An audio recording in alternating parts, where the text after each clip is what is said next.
Fala comigo! Israel Silva por aqui. Um tempo atrás, o Francisco Bosco, mais conhecido como Chico, ele lançou esse livro aqui, ó. Um livro chamado O Diálogo Possível, por uma reconstrução do debate público brasileiro. E, porra, só de ler a contracapa aqui, eu já tive uma porrada de insights, eu quero compartilhar alguns com vocês, tá? Na contracapa, ele fala o seguinte: o tema escolhido não é trivial. Simplesmente a encrenca em que o Brasil se meteu nos últimos tempos, que desaguou na eleição de um presidente avesso à democracia e na devastação do debate público, transformando adversários em inimigos e a arena de ideias num ringue de mentecaptos. Aí eu tive que apelar para o Aurélio porque eu não sabia o que era mentecaptos, né? Segundo o nosso amigo dicionário, segundo ele, mentecapto significa que ou quem é mentalmente desordenado, que ou quem perdeu o juízo ou uso da razão, alienado, louco. Outra parte aqui, ó, olha só. Bosco recorre à melhor literatura política e econômica para desbastar o terreno e restituir complexidade às noções de liberalismo, socialismo, comunismo, identitarismo, entre tantas outras que se esvaziaram nas redes sociais. E ele continua, olha só. A proposta aqui é tornar o debate mais aderente à realidade e canalizar a energia transformadora para os alvos certos. E na introdução aqui do livro, ele usa uma frase de Humberto Eco. Abre aspas, a internet deu voz a uma legião de imbecis. E outra parte ele fala o seguinte, olha só.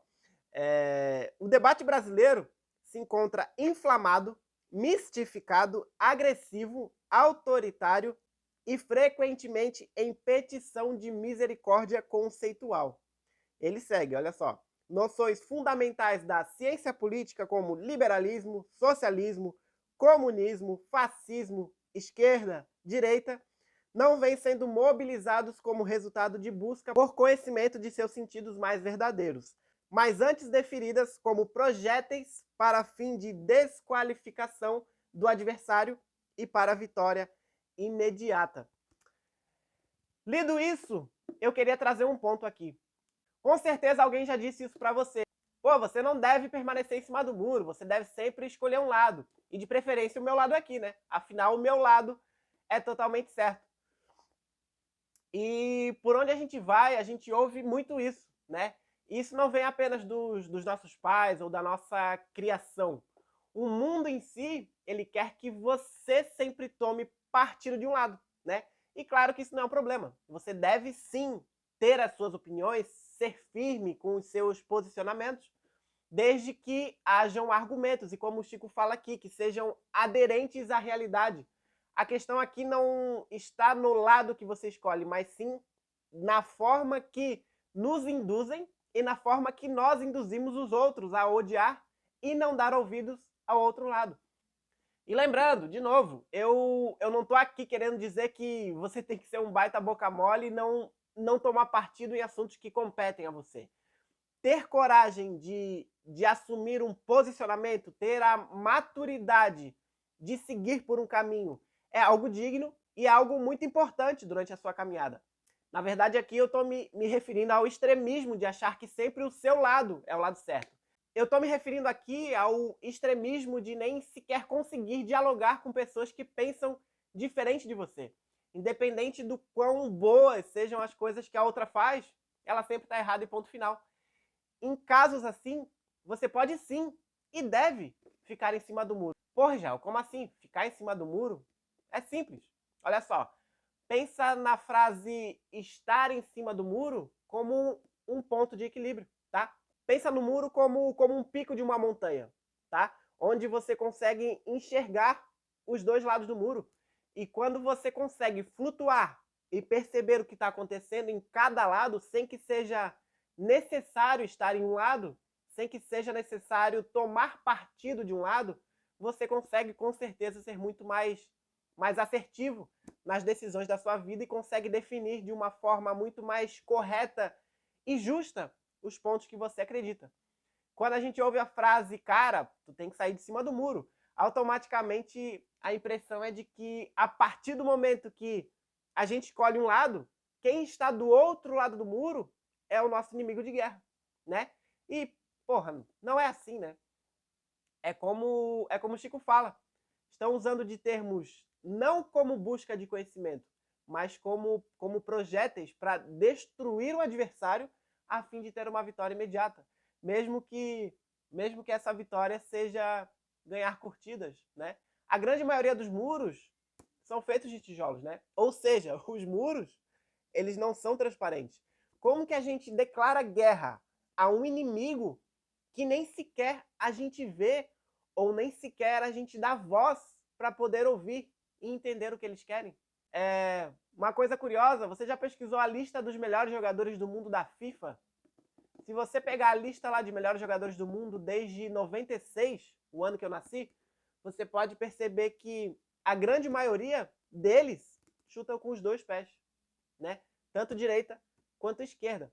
Dentro de campo, ter essa qualidade impacta diretamente no teu resultado.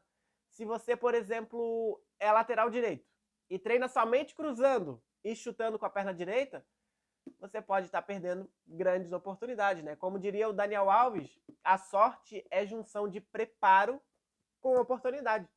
Com essa definição de sorte, estando preparado, você pode o quê? Ajudar o seu time no momento que ele mais precisar, né? Aquela final de campeonato que o lateral esquerdo se machuca e no banco de reserva não possui mais nenhum canhoto, se você estiver preparado, você terá a sua oportunidade, ou seja, você vai estar sempre com sorte. E nesse exemplo, o seu time é a sua vida. Durante a nossa vida, a gente perde uma porrada de oportunidade só por conta do nosso extremismo e por conta do nosso ego, de querer estar do lado da força maior, né? A gente perde oportunidade só por treinar os chutes com a direita. A pessoa que você critica e vira a cara por discordar 1% de você, talvez fosse a pessoa que... Talvez era a pessoa que ia te oferecer uma vaga na empresa dela, ou que ia comprar todo o seu estoque de tênis para te ajudar a bater a meta. Pô, Rigel, mas eu sei o que é certo, eu sei o que é errado e pronto, né? Você quer que eu tente enxergar o lado bom das coisas independente do que aconteça? Cara, eu já disse. Eu não quero que você seja um boca mole e muito menos trouxa, tá? Existem situações sim que a gente não deve ficar calado e a gente tem sim que se posicionar, tá? Mas o que eu tô querendo dizer aqui é que é impossível a gente evoluir sozinho, tá? A gente depende de pessoas.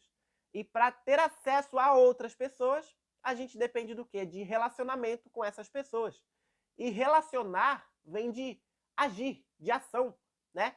A ação de ouvir, de olhar, de perceber, de se importar, de agradecer, de elogiar, tá? É muito fácil a gente se relacionar com pessoas que a gente concorda, mas o segredo está em se relacionar com qualquer pessoa, independente da raça, da crença, da opção política ou do time de futebol. Falando nisso, tem um vídeo que eu lancei semana passada sobre política, futebol e religião não se discute, tá? Eu vou colocar em algum lugar do vídeo aqui só para você dar uma olhada, tá? Mas o que isso tudo tem a ver com o Papai Noel do velho da van, o Papai Noel azul?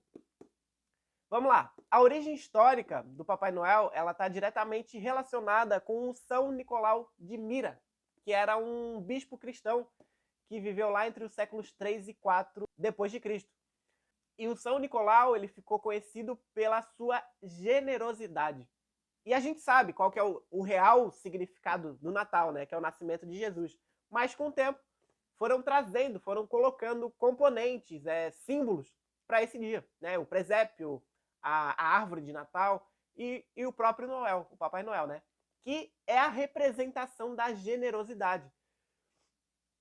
E a pergunta que eu deixo aqui é: será que a generosidade do Papai Noel é incondicional?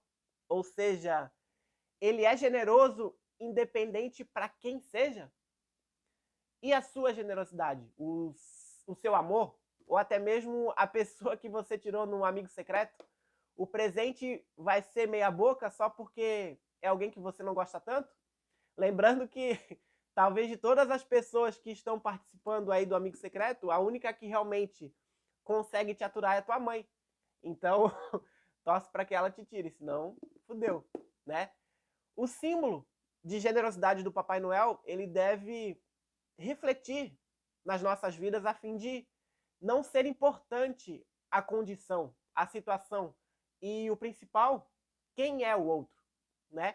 Porque na maioria das vezes, lembra quando o Papai Noel passa aqui na frente da rua com aquele carro e manda bala e joga as balas para as crianças? Então, às vezes estar de um lado do muro só te dá a possibilidade de jogar essas balas para um lado, né? Enquanto estar em cima do muro te dá a possibilidade de olhar para os dois lados e jogar balas para os dois lados. Certo? Gente, um Feliz Natal. Eu queria trazer essa reflexão de generosidade, de não olhar se é azul, se é vermelho, se é verde, simplesmente ser generoso, dar amor incondicional, né? Porque não deve existir condição para a gente amar, para a gente dar, para a gente ser generoso, certo? E coloca aí nos comentários o que você achou, curte, comenta, compartilha para os seus amiguinhos, tá? Quando eu terminar de ler esse livro aqui, O Diálogo Possível, eu vou trazer mais assuntos, mais reflexões que eu tirei daqui. Beleza? A gente se vê numa próxima. Valeu, tamo junto!